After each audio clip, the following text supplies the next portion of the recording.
Y esa la vemos acá, miren, acá, 25, nivel de consecuencia 25, ¿cierto? Es la puntuación de ese nivel de consecuencia. Ahora, el nivel de riesgo de intervención, resulta que el nivel de consecuencia habíamos dicho que era 25 y el nivel de probabilidad habíamos dicho que 24. Acá hacen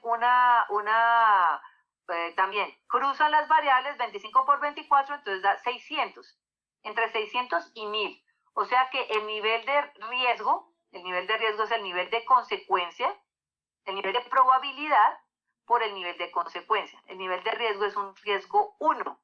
Hay 4 tipos de riesgos. El 1 es el peor, el 2 es el moderado, el 3 es un moderado bajo y el 4 pues es bajo. 3 y 4 son bajos básicamente, ¿cierto? ¿Y qué significa que sea un nivel de riesgo 1? ¿Qué es lo que nos traduce esto? La situación está crítica, suspender la actividad hasta que el riesgo esté bajo control, la intervención es inminente, o sea, urgente, ¿sí? ¿Qué significa eso? Que ese trabajador ya debe estar sintomático, ya debe tener lumbalgia, ya debe tener parestesias en los miembros superiores, ¿cierto? ¿Qué pasa con que sea sintomático? Que se va a incapacitar. ¿Qué pasa con que un trabajador se incapacite? ¿Qué pasa? Todo se reduce a ¿qué?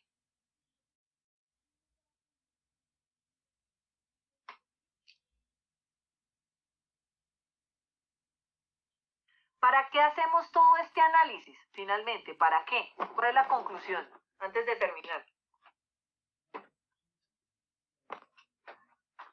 Pues como para identificar la gravedad a la que se encuentra, o bueno, el nivel del daño o exposición a la que se encuentra el trabajador, ¿no? O sea, como Sí. para tener un dato cuantitativo, por así decirlo.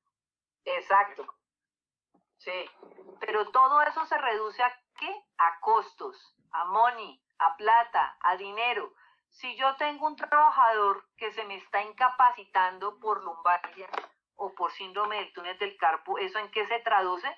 Pues que tengo que buscar a alguien que lo reemplace o tengo que recargar a los compañeros con más trabajo.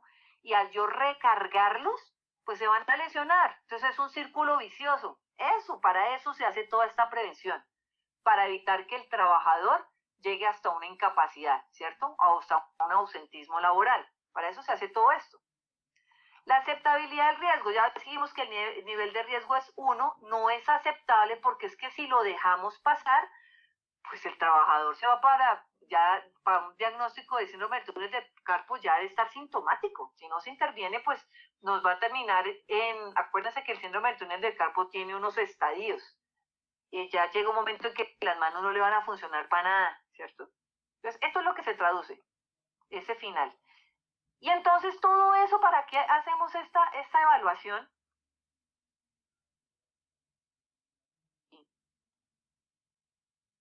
Acá. Llegamos acá, ya dijimos que el nivel de riesgo es 1 y que la aceptabilidad no es aceptable. El número de expuestos, cuando vayan a hacer ustedes esta aplicación de esta GTC 45, tienen que mirar cuánta gente tiene el mismo riesgo o el mismo tipo de trabajo. Si es una secretaria, pero ustedes están evaluando una, hay más secretarias, hay otras 3, entonces el nivel de expuestos serían 4, la que ustedes están evaluando más las otras 3 personas, ¿cierto? Lo pondrían aquí. Eso es para el criterio para establecer los controles. ¿Cuál es la peor consecuencia del síndrome del túnel del carpo? Pues que se vaya para cirugía. Una cirugía, ¿quién la va a pagar? ¿Quién va a pagar la rehabilitación? ¿Quién va a pagar la incapacidad? ¿Quién va a reemplazar a esa persona? Todos esos son costos, que alguien tiene que pagar, ¿cierto? Alguien, sea la ARL, sea la empresa, lo que sea, pero alguien tiene que pagar todo eso. Los remedios, todo, lo mismo. ¿Qué es la peor consecuencia de la lumbalgia? Pues que se vaya una incapacidad, que este trabajador se esté incapacitando cada semana. Una semana se incapacita, la otra semana va a trabajar, la siguiente no va a trabajar y así sucesivamente. Y cuando no vaya a trabajar, pues ¿quién va a hacer el trabajo por ese trabajador? ¿Sí? Acá existe esto de la condición legal, no les presten atención, sáltense esto porque esto tiene que ver con la parte legal de la empresa, eso no le paren bolas. Yo necesito es que hagan esto. Aquí, entonces acá vamos a ver las medidas de intervención. Todo esto es para ver cómo vamos a intervenir ese factor de riesgo, ¿cierto? Las medidas de intervención, como ya les dije, se dan en eliminación del riesgo, sustitución del riesgo, controles de ingeniería, controles administrativos y elementos de protección personal. Esta trabajadora, como es una digitadora, ¿cómo carajos le voy a yo a eliminar el riesgo o a sustituirlo? Pues no se puede, porque es que ella, el trabajo de ella es escribir y escribir sentada durante 8 horas de trabajo, ¿cierto? Por eso acá en eliminación y sustitución, pues es que no hay forma de sustituírselo. De pronto, si fuera otro tipo de factor de riesgo, sí, pero para ella que tiene que estar sentada escribiendo, no hay posibilidad. Entonces miramos acá las medidas de control a nivel de ingeniería. ¿Cuál sería? Ajustes del puesto de trabajo de acuerdo a la antropometría, tanto para, o sea, esto se traduce en cambiarle el teclado normal por un teclado ergonómico, ¿cierto? Ajustarle el sitio de trabajo a las medidas antropométricas. Buscarle una silla ergonómica, ¿cierto? Esas serían las medidas de control de ingeniería. Los controles administrativos, acá, ¿me escuchan? ¿O muy entrecortado? Bien, profe, ahí bien. Sí, ok, gracias. A nivel administrativo, pues, ¿qué? Reducción del tiempo de exposición, o sea, con breaks, con pausas, asegurar las pausas y fomentar el autocuidado, fomentar la higiene postural, ¿qué más? Charlas de capacitación, evaluaciones periódicas a esa y controles a esa trabajadora, todo eso diría dentro de los controles administrativos, dentro de las medidas de prevención. Y la otra serían los elementos de protección personal. En este caso, la trabajadora, ¿qué elemento de protección personal tendría? ¿Se le podría poner? Pues realmente para este ergonómico ninguno. No existe un elemento de protección personal para este riesgo ergonómico, ¿cierto? Si estuviéramos hablando de un riesgo de pronto de manipulación de cargas, digámoslo, muchos pondrían acá el cinturón ergonómico, pero pues después hablaremos del cinturón ergonómico, que no es realmente un elemento de protección personal. Pero para aquí no, para este trabajador específico no habría, entonces pues no aplica. Hasta aquí, preguntas, dudas, inquietudes con esta GTC 45, esta matriz de riesgos. ¿Sí fue clara la explicación? Sí, profe. Ok, esto es seguir el paso a paso, niños. Ustedes miran la guía y ahí les van diciendo tabla a tabla qué hacer. Si ustedes tienen alguna pregunta, me escriben. Esto, nos falta ahora la siguiente entrega de investigación. ¿Cuál va a ser?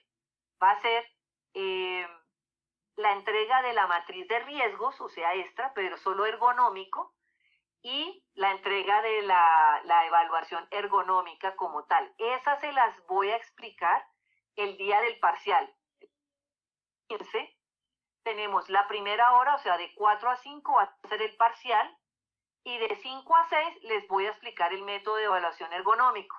¿Para qué? Yo después les doy una fecha para que me van a entregar esto con la evaluación de REVA, o sea, la evaluación de matriz de riesgos que presenta el trabajador, más la evaluación ergonómica. Ese es el segundo paso. Y yo, bueno, listo, niños, hasta aquí nos pusimos pesados, ¿no? Pues es que es análisis, chinos. Ustedes tienen que aprender cuando lleguen a práctica 5, así como se entrenaron para práctica en ortopedia, en neurología, viendo cátedras de evaluaciones y métodos diagnósticos y todo eso, pues acá esto es un método diagnóstico. Son métodos diagnósticos que son diferentes para el área de esto. El 15, sí, el parcial es el 15. Es que no tenemos más, porque es que si se dieron cuenta, me gasté, miren, esto a uno se lo explican como en 3 clases en especialización, y acá la estamos viendo en media hora, así muy abuelo de pájaro.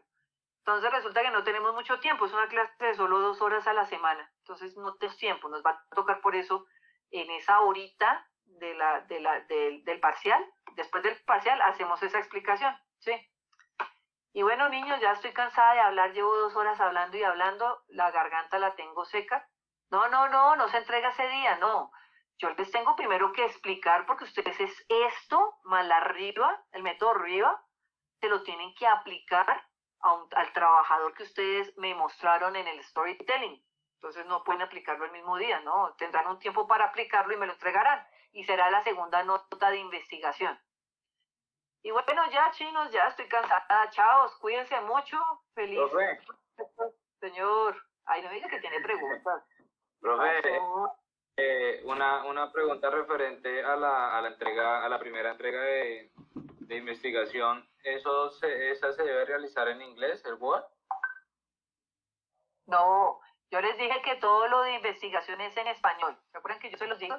Las tareas son en inglés, la investigación es en español, ¿listo? Porque me interesa es que ustedes lo sepan hacer y ustedes piensan es en español, no en inglés. ¿Listo, niñas? Vale, profe, listo, gracias. Ah, ok, listo, Carlos Andrés. Juan Sebastián, envíamelo por... No,